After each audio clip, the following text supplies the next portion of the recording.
Welcome to the Bible Forum. I'm Warren Sprouse. This is Sunday. I think it's December 16th. That's my daughter's birthday. I remember that. And I have a voice with which I might communicate as opposed to what was going on last week. I will still, every once in a while, simply because it's not right yet. And I think that as time goes on, throughout the evening, it will probably degrade to some extent or another.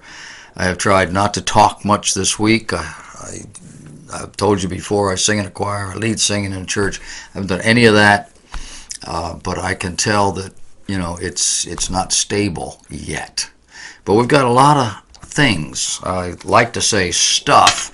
My mother never liked me saying stuff. She said stuff was junk. There wasn't anything to it. But sometimes it is stuff. But what did I do? I put the wrong glasses on. I was right before I started. I got some things that I wanted to share with you of a very general nature. They're kind of all over the map. It's what we do. I call it short shots. As we hurtle toward the end of this time on the earth, there are things that occur that are little markers, and some things are just interesting. But I don't know if unless you, I guess, been under a leaf somewhere, you do know that in this internet age, there isn't very much that's private. But we've been told here lately that we are being tracked, but we don't care. Americans are being tracked. I tested this out. I went to a website that was offered to me through my map, Google Map, and I clicked the appropriate buttons, and it showed me everywhere I had been in the last month. A little green dot, everywhere I had been. And I've been a lot of places because, as you know, I'm driving the shuttle all over the place. But if you have location information enabled on your phone, you're being tagged. They'll tell you that you're being watched, but I don't think anybody's watching you.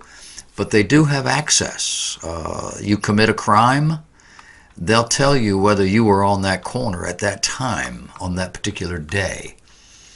There are more than 75 companies with apps that know where you live, where you work, where you go to the gym, and a whole bunch of other details about your personal routine. You can go check this out at prophecynewswatch.com. It's a website, and just look around for something about being tracked in Google, something like that, and you'll find the article.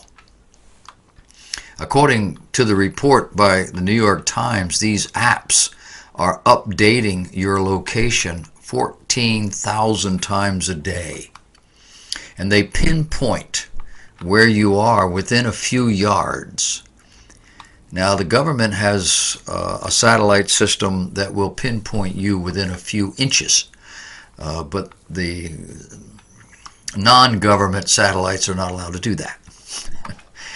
And the businesses involved think that it's perfectly fine. Many location companies say that when phone users enable that location service, that at that point, the data that it is transferring is fair game. Word to the wise, beware. Down at the border, if you're paying any attention, townhall.com has an interesting article this week about the migrant horde that is assembled at our border. You cannot escape them. They're in the news every 7 minutes all over the place. Here are thousands of people who tried to bum rush the border crossing, and it failed. They were bombarded with gas and other things to deter them. Immigration enforcement officers fired tear gas into the crowd, And of course, liberal America had a meltdown. How dare you? But wait, President Obama fired tear gas into crowds of migrants at the border too.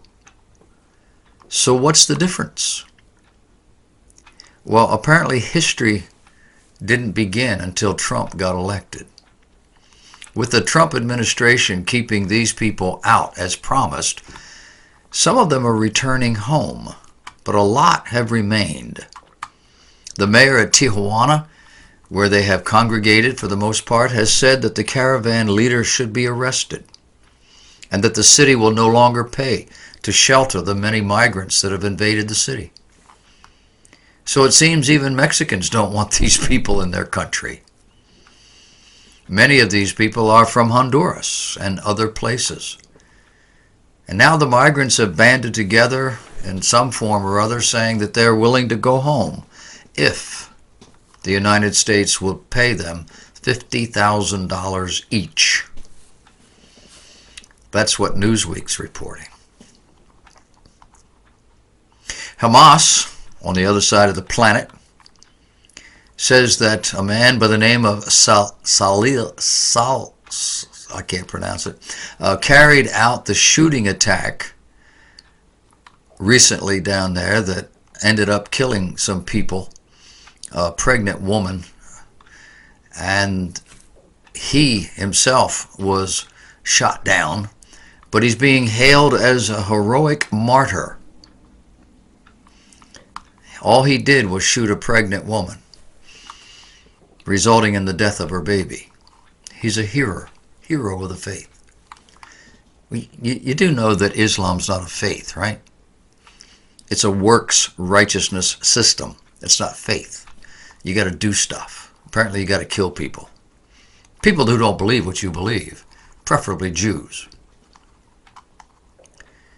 President Trump sat down recently with former House Minority Leader Nancy Pelosi and Senate Minority Leader Chuck Schumer. You probably have seen this in the news. If you're a news junkie or if you just were passing by, they played this thing unendingly last week.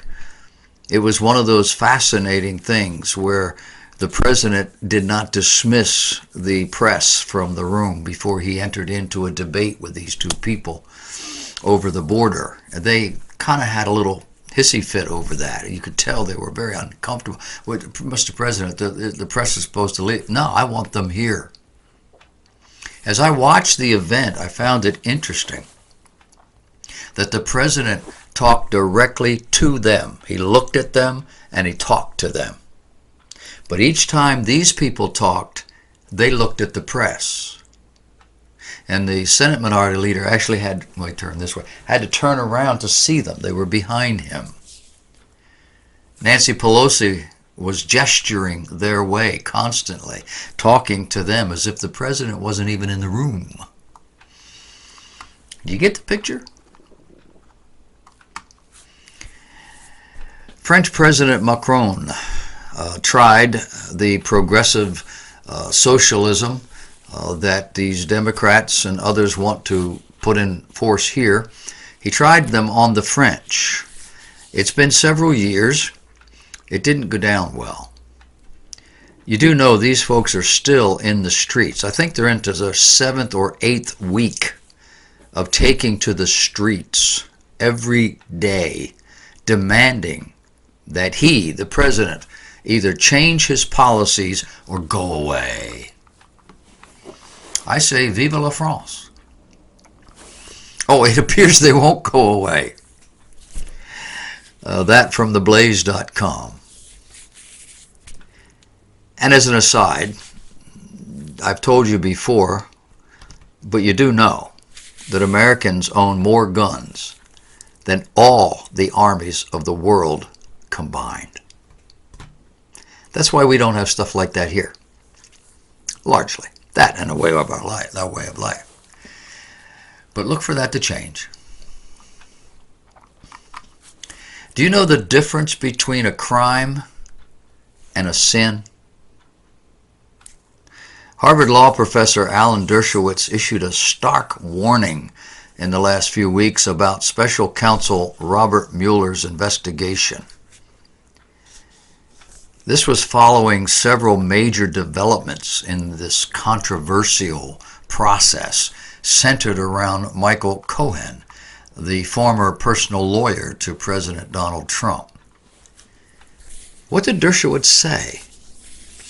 Well, talking to Tucker Carlson on Fox News, Dershowitz predicted that Mueller would ultimately, quote, blur the line between crimes and sins, end of quote, in an effort to paint Trump in a negative light.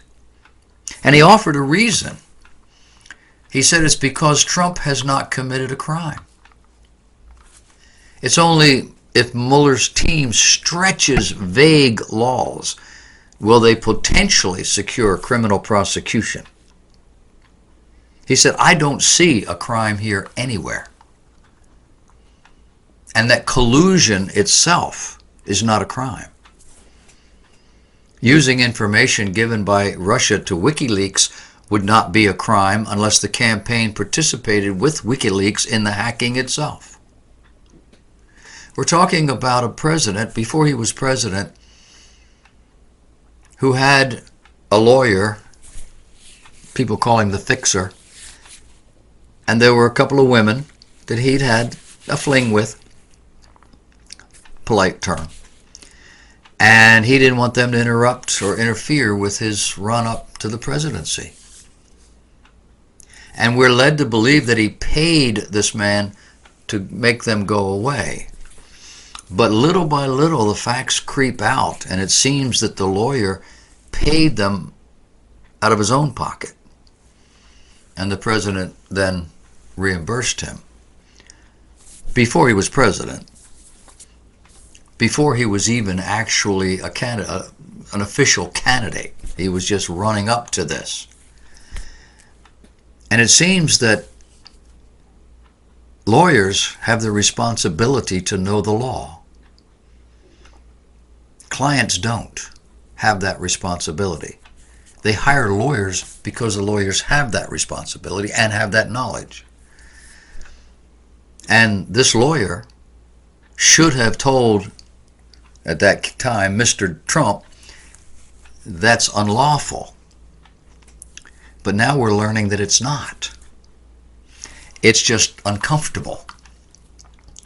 No crimes here, Dershowitz said. Dershowitz is a pretty high-up attorney. People think he knows a little bit. He says there's no evidence to support that claim.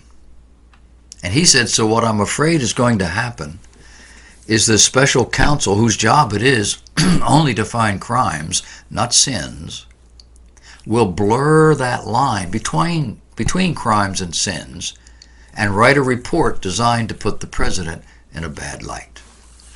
But he's offered, in the end, they won't be able to find any specific violations of federal criminal statutes unless they stretch these vague laws into obstruction of justice beyond any recognition. You don't hear that very much on the news, do you? The FBI wants to link DNA reading machines in police stations across the country into a federal database. The database is called CODIS, C-O-D-I-S. It stands for Combined DNA Index System.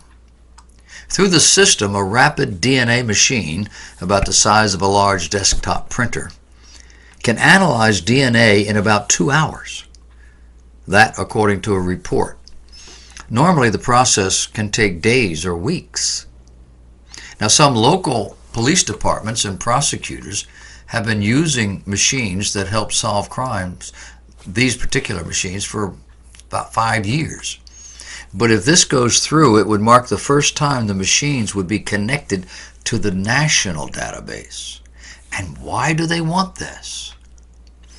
Well, back in 2015, then FBI Director James Comey told Congress the technology, quote, would help us change the world in a very, very exciting way, end of quote. He said it would allow booking stations around the country, if someone is arrested, to know instantly or near instantly whether that person is the rapist who's been on the loose in a particular community before they were released on bail and get away, or to clear somebody to show that they're not that person. In addition, the federal government, at least 30 states currently, allow the collection of DNA at the time of arrest. Well, that's according to this report. In 16 states, the data can be analyzed immediately. In 14 states, a DNA sample must be collected at the time of arrest, but would not be analyzed until after an arraignment on charges. This is 666 coming your way. You do know you leave DNA behind in just about anything you do. Pretty soon, everybody is going to be linked up. Are you one of these people that wants to know what your heritage is? The government would have your DNA. You have to spit in the bag. At least that's what they tell me. And they check your DNA and see how it links up with their database. They would share that database. And then everybody that had a badge would know where you are, who you are. It's an invasion of privacy. But the Bible foretells this sort of thing. It talks about being able to find people, to isolate people, to mark them. We're heading that way. Oh, and along with that, the Chase Bank people, the largest bank in the United States, has enacted a policy restricting the use of cash in selected markets. It's now banning cash payments for credit cards, banning cash payments for mortgages or auto loans. You can no longer use Chase Bank and pay cash. Oh, and they disallow the storage of any cash or coins in your safe deposit box. I say game on, brother. Here we go. Bloomberg is reporting that the world's central banks have a problem. When economic conditions worsen, they react by reducing interest rates in order to stimulate the economy. But as has happened across the world in recent years, there comes a point where those central banks run out of room to cut the rates. They can bring interest rates to zero, but reducing them further below is just fraught with all sorts of problems. And you know what the biggest problem is? Cash in the economy. They can only go just so low because there's cash in the economy that stops them. We're headed in that direction. You can see it. Last week in Virginia, a school board unanimously voted to fire a French teacher. He's not French by birth. He teaches French at West Point High School. His name is Peter Vlaming, and Peter had worked at the school for nearly 7 years. But then a 9th grader walked into his class, a transgender student, requesting that she be addressed using male pronouns. Peter did not resist this. He agreed to refer to her as a he. But somewhere in October, while this teacher was teaching a virtual reality exercise in class, the French teacher yelled, "Don't let her walk into the wall," as this 9th grader avoided hitting the wall. Well, the girl was offended. The school administration was befuddled, and Peter Vlaming was fired. That's where we are, folks. Franklin Graham is asking, where are the teachers' First Amendment rights in all of this? Why is tolerance never a two-way street? His crime? was a spur-of-the-moment concern for this child's safety. Is that what we've come to? An Alabama family is mourning the tragic loss of a 9-year-old girl who took her own life after being bullied by classmates in school. According to Mackenzie Adams' family, the fourth grader was bullied every day at U.S. Jones Elementary School all year long this year, since September. Her mother, Jasmine, said Mackenzie was targeted because of her friendship with a white boy. Did I tell you she was black?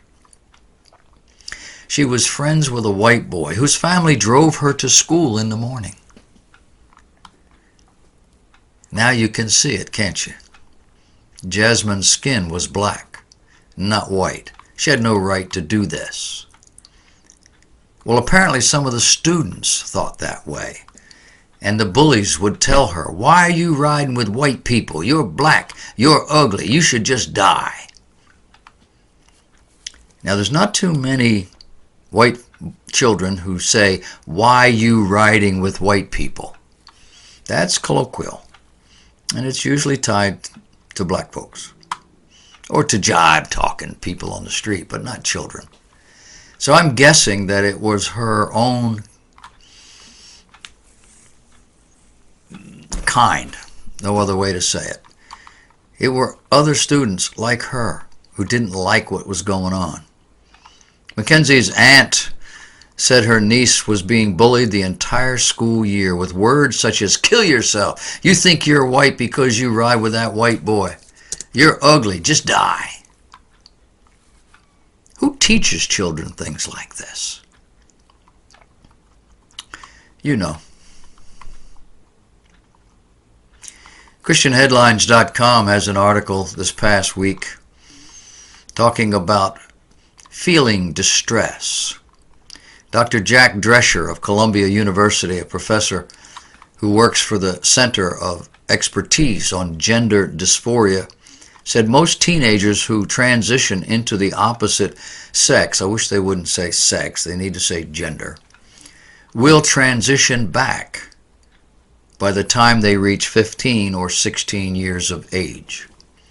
Speaking with public radio in San Francisco, Drescher admitted that the problem is nobody can tell the difference between the kids who will continue to have gender dysphoria and those who will not. Gender dysphoria is the distress a person experiences as a result of the gender they were assigned at birth. Did you hear that? What a child who has yet to understand anything significant about life is feeling at being whatever gender they are is sufficient enough for some parents to let doctors perform surgeries. The condition is called desistance. Dr. Drescher warns parents to use caution with regard to these surgeries. Why? Well, the obvious. It can be very difficult to undo. And while parents can approve of their children being physically altered, once altered, the child cannot undo it. Not on their own. Not until they're 18 years of age. But at 14, 15, 16, they don't want to do this anymore. 64 to 94% of teenaged children who experience gender dysphoria change their minds. Now that's new information to most people. But you knew that. You knew this whole thing was puff, smoke, mirrors. It wasn't real. But the kids don't know that. When they grow up, they do. 15?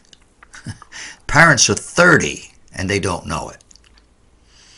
In 2013, Amsterdam researcher Thomas Steensma released a study showing that 63% of transgender teens he studied had desisted by the age of 15 to 16. Despite criticism of the study, the only evidence he said he had from studies and reports in the literature, it's not all transgender children will persist in their transgender identity. He said the problem is nobody can tell the difference between the child who will continue to have gender dysphoria and those who will not. Parents are more gullible than their children can tolerate. In a normal world, this wouldn't be happening. And in the world I run, those parents would no longer have those children. A parent that would allow that has got a serious problem. They're not connected to reality on that level. And if they're not connected at that level, are they connected anywhere at any level? I know some of these parents. And I'll tell you, from what my limited experience is, no, they're not connected.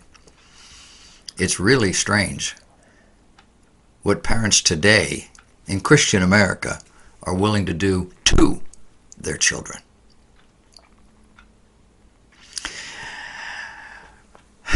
That's the rundown for this week. When we come back, I want to talk to you about God. Does God lead us into temptation?